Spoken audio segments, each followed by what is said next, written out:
Hello and welcome to analysis law. और आज हम देखेंगे एक और इम्पॉर्टेंट प्रोविजन सीआरपीसी में, जो कि है सेक्शन 313।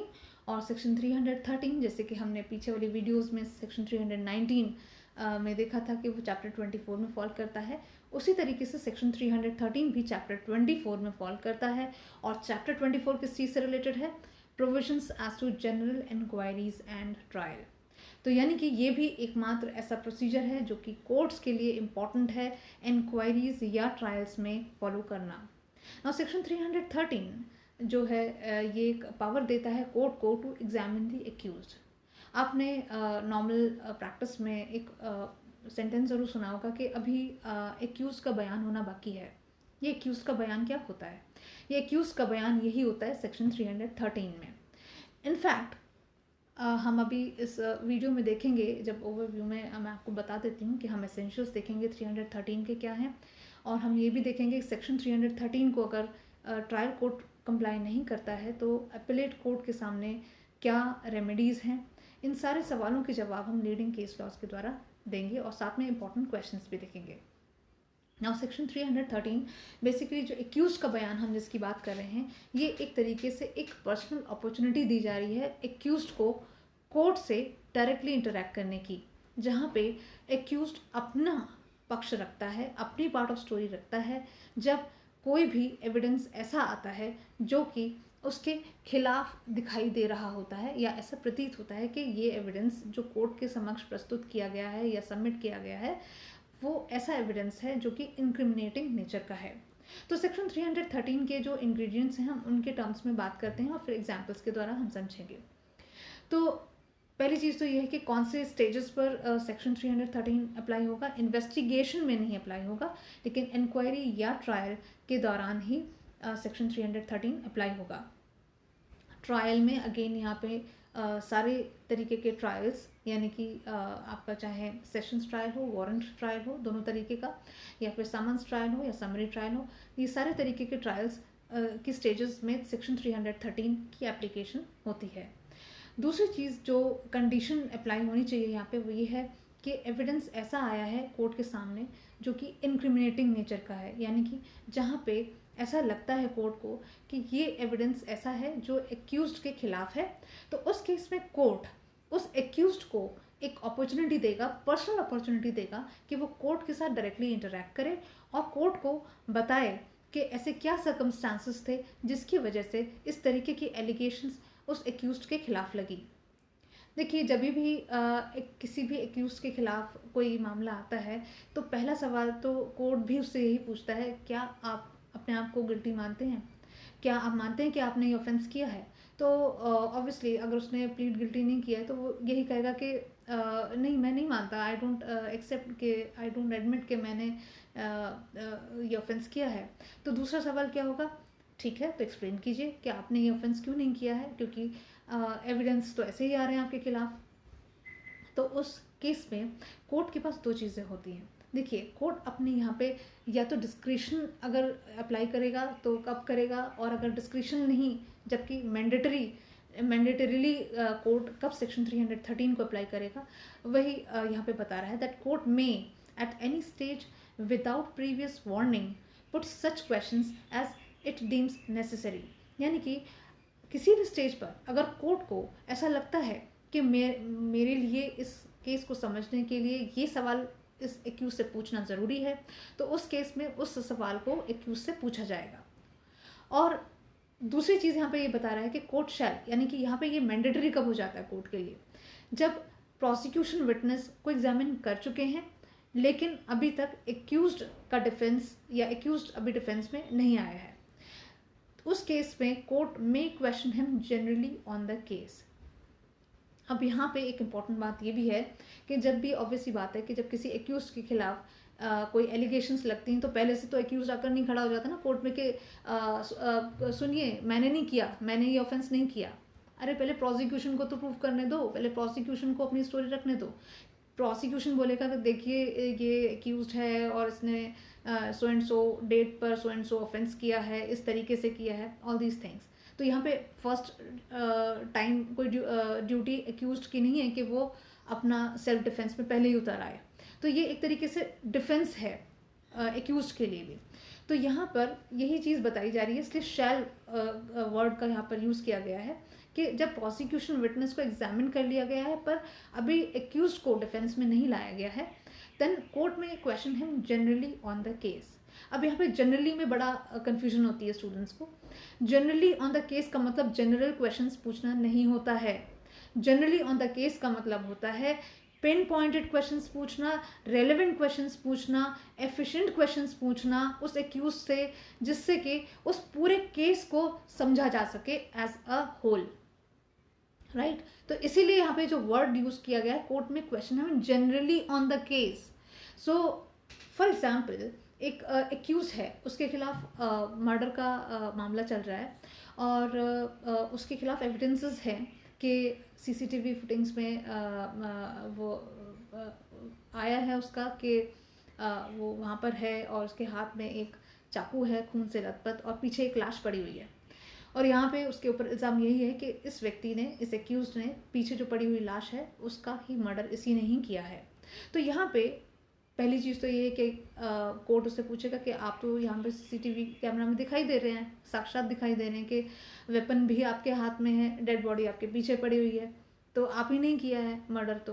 तो यहाँ पर वो ये पक्ष रख सकता है कि मैं बेशक हूँ सीसीटीवी कैमरा में, लेकिन यहाँ पर जब मैं आया तो मेरे सामने वो लाश उल्टी पड़ी हुई थी और मैंने जब उसको पलटा तो देखा कि उसके हाथ में उसके पेट में एक चाकू है और मैंने अपने हाथ से उस चाकू को निकाला, जिसकी वजह से ऐसा लगा जैसे कि मैंने ही मर्डर किया है, but I have not committed that thing. तो यहाँ पे उसने अपनी एक्सप्लेनेशन दी और एटलीस्ट कोर्ट ने उसको एक चांस दिया कि आप भी अपना पक्ष रखिए।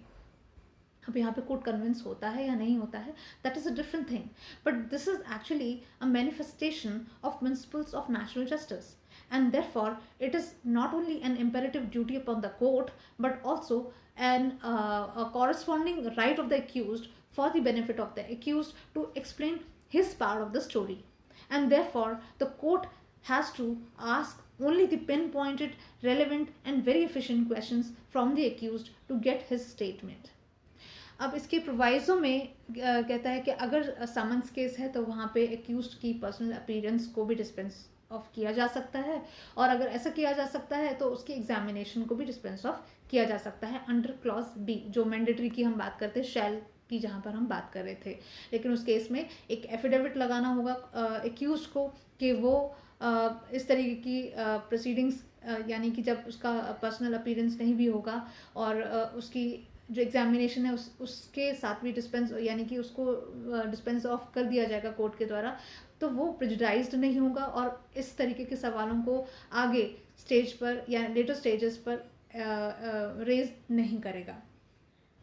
इसके अलावा फिर एक और इम्पॉर्टेंट बात है, यहाँ पे ये बताया गया है कि दिस स्टेटमेंट जो सेक्शन 313 का स्टेटमेंट है ये ओथ पर नहीं है। ओथ पर अगर होता तो वो विटनेस कहलाता, ठीक है, लेकिन क्योंकि यहाँ पर ये ओथ पर नहीं है, ये ओथ पर नहीं है, ये इसलिए नहीं है क्योंकि वो खुद विटनेस नहीं है। अब आप पूछेंगे विटनेस क्यों नहीं है, इससे तो स्टेटमेंट्स लिए गए हैं या कोर्ट मांग रहा है, उससे पूछ रहा है कि आप भी बताइए। तो यहाँ पर आपको अगर याद हो, इंडियन कॉन्स्टिट्यूशन में article 20 clause 3 it is a right against self-incrimination, तो no one can be compelled to give evidence against himself. तो section 313 is actually in compliance with article 20 clause 3. तीसरी चीज़, तो फिर क्या होगा अगर एक्यूज्ड या तो स्टेटमेंट देने से ही मना कर दे या फिर गलत स्टेटमेंट दे, यानी कि फॉल्स आंसर्स दे, तो उस केस में भी कोई बात नहीं, पनिशमेंट कुछ नहीं है, एक्यूज्ड के ऊपर कोई पनिशमेंट इम्पोज नहीं की जाएगी कोर्ट के द्वारा, क्योंकि ये तो सिर्फ एक अपॉर्चुनिटी दी जा रही है उसको कि आप भी अपना पक्ष रख सकते हैं यहाँ पे अगर आप चाहें तो। दूसरी चीज़, बेशक यहाँ पे punishment he will not be subjected to any punishment, but the utility is that such statements may be used either in this inquiry or trial, or this statement can also be used in any other inquiry or trial in respect of any other offense, either in favor of और against the accused, यानी कि accused के favour में भी या फिर उसके against भी जा सकता है इस तरीके का कंडक्ट, राइट। तीसरी चीज़ यहाँ पे जो इम्पोर्टेंट है, वो कई बार प्रीलिम्स में पूछ लिया जाता है कि ऐसा कौन सा प्रोविज़न है जहाँ पे सीआरपीसी में इवन एक्यूज्ड को भी रिटन स्टेटमेंट फाइल करने की परमिशन है। जनरली सिविल मैटर्स में ही रिटन स्टेटमेंट की बात आती है। क्रिमिनल केसेस में रिटन स्टेटमेंट्स क्रिमिनल्स के हाथ में नहीं होता रिटन स्टेटमेंट को फाइल करना। यहाँ पर एकमात्र ये एक ऐसा प्रोविज़न है जहाँ पे एक्यूज्ड भी रिटन स्टेटमेंट फाइल कर सकता है, राइट। ये 2009 में अमेंडमेंट एक्ट से इंसर्ट किया गया था। बहुत ज़्यादा डिटेल में हम नहीं जा रहे। लीडिंग केस लॉज यहाँ पर एक बार देख लेते हैं कि शरद बिरदीचंद शारदा के केस में क्या हेल्ड हुआ था। नाउ अगेन शरद बिरदीचंद शारदा के केस में यही बताया गया था कि section 313 is mainly a manifestation of the principles of natural justice.